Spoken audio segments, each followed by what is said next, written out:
Hey guys, what's up? Alright, it's Double Deuce back again. Alright, today's segment I'm going to do a video on why I chose the TOYAN motor for this project and why I went the direction that I went. The whole thing I had to kind of think through before and do some math, I guess, kind of in my head, some simple stuff. Believe me, I'm not a mathematician.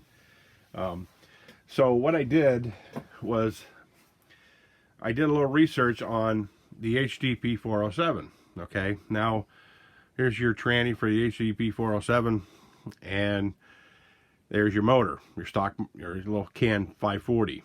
Right.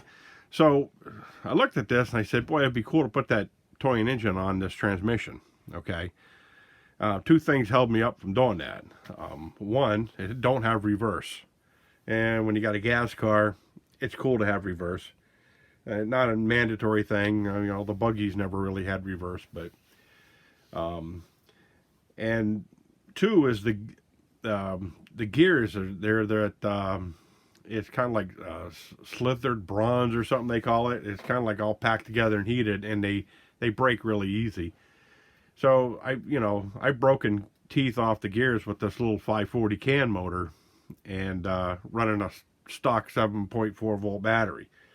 So I can only imagine if you put some nitro to it, what would happen to it.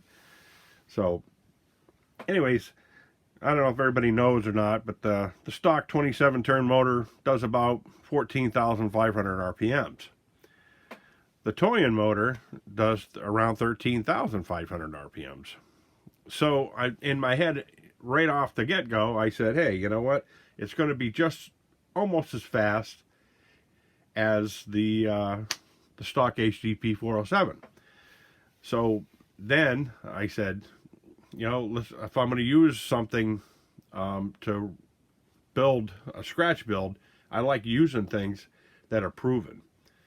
So my first build I did, this is the Nitro Bruiser, okay? This is what I ended up with. You can see it's a bruiser frame. I put a 4-link I made out of brake tubing, and I do that a lot. And I bought the Traxxas ends and stuff for it, you see. And there's, you know, I put the easy start through the back bumper and all that. So I originally had the RC channel axles under this thing. And the thing is, if anybody was familiar with the Traxxas, it gains some pretty good speed, and it's got a wide footprint. So it keeps it stable so you're not rolling it over all the time. When you bring it down to scale, now the thing's tipping over all the time. Now you got a lot of weight up top, you know, with your motor, your fuel, your battery packs, your radios, and your transmission. Everything's kind of above the frame, and it's real heavy. And so we have a short, small set of crawler axles under it. It was pretty cool. It was just too overpowered. And so I ended up taking a pair of axles from the Kyosho Mad Force, and I put them underneath it just for stability. And then I retrofitted the T-Max, rims and tires on there, just so didn't look too far out of whack. And it was a fun truck. It's probably the fastest bruiser out there ever made, other than some brushless setups and everything. So when I grabbed the HDP 407, because they're cheap, and I would love to restore that back to a bruiser again, which I still may do, and just grab an HDP 407 frame and switch everything over and take care of some mistakes that I had on that. So I got the thing running, okay, and the bonus of using the Traxxas transmissions is they have a second gear in them. And they sell tons of different teeth for your spur gear, so you can go up or down.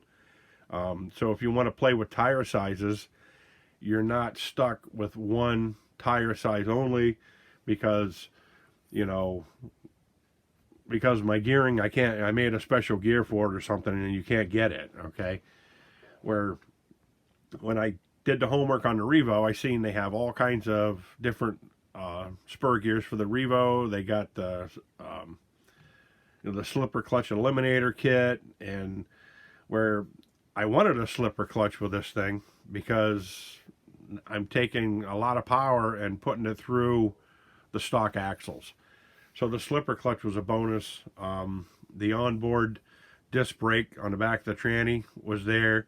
It had a second gear. It was there. And everything was all compacted in one nice little unit. So that's why I recommended it in my video. And Steve from RC Tanks and Trucks 24/7, he's doing a build on a Land Cruiser, and it's pretty wild. I mean, he's doing a really nice job on it. And the guy, he helped me out. I'm gonna, I want everybody to follow his build, because it's pretty cool. And so that's the reason why when I build something, I kind of, if something's been proven, and you can buy the transmissions all over the internet, and you can buy the TOYAN motor, you can buy a lot of replacement parts for your build, and you can use other people's proven technology to retrofit it into your rig. That's the way to do it.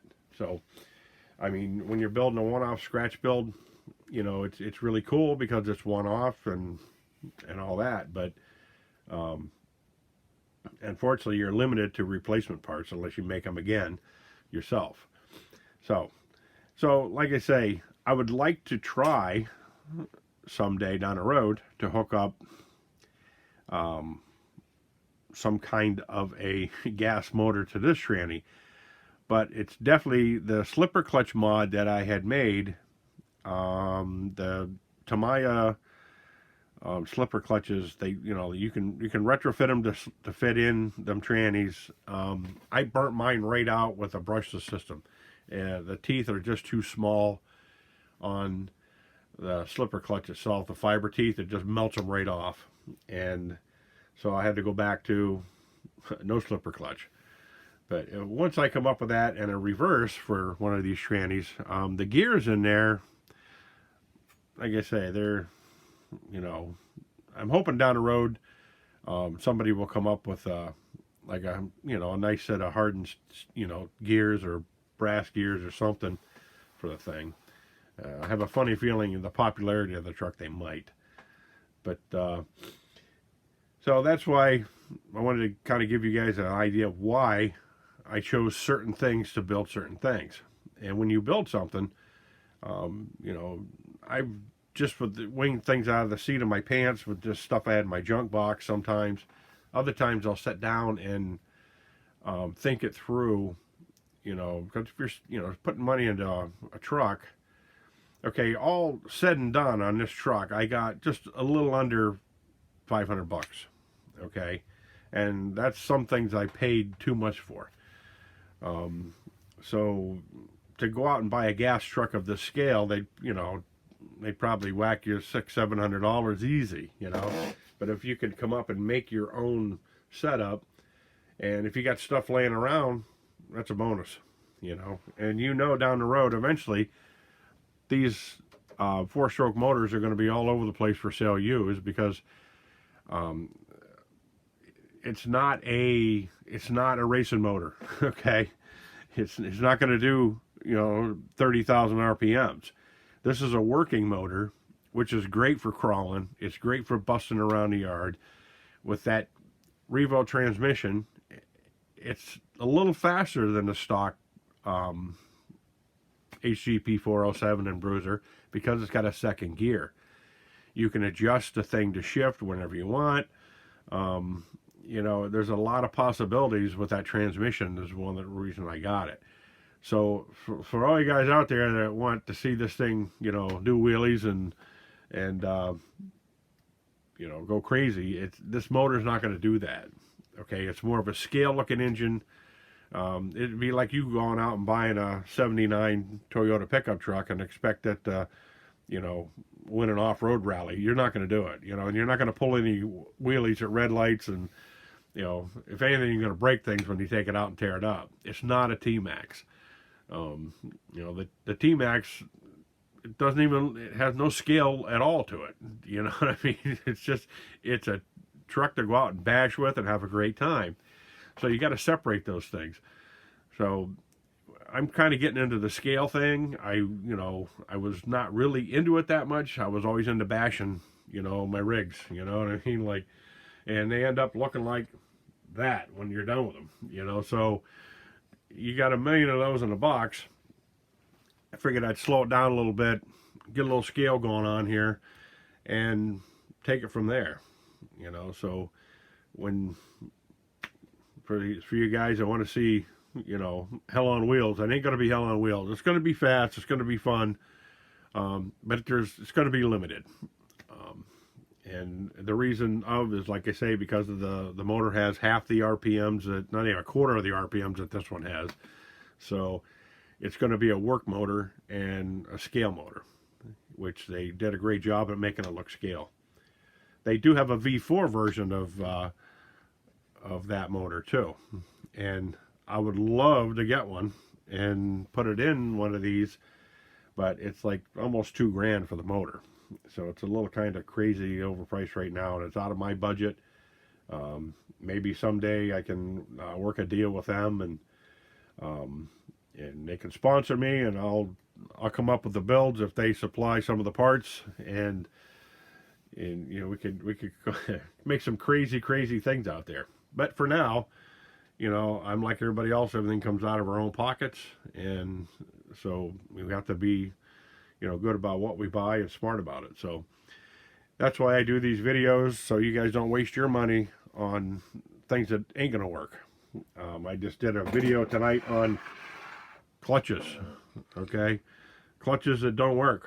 All right, so the clutch setup I have, I'm gonna try a run, put up some videos of it, and that way there, people who want to buy the motor and do what I did to this, and buy the transmission, do what I did to this, and you can buy the clutch that I used, because I've tried several ones to see which ones will work and which ones won't, so you're not throwing your money away. So anyway, that's my segment there. Like, share, subscribe. I want to thank everybody big time for your questions and comments mean a lot to me, and sometimes it takes me a few days to get back and answer them. I live a busy life schedule, but I still, like I say, want to take the time to try to keep it on a personal basis.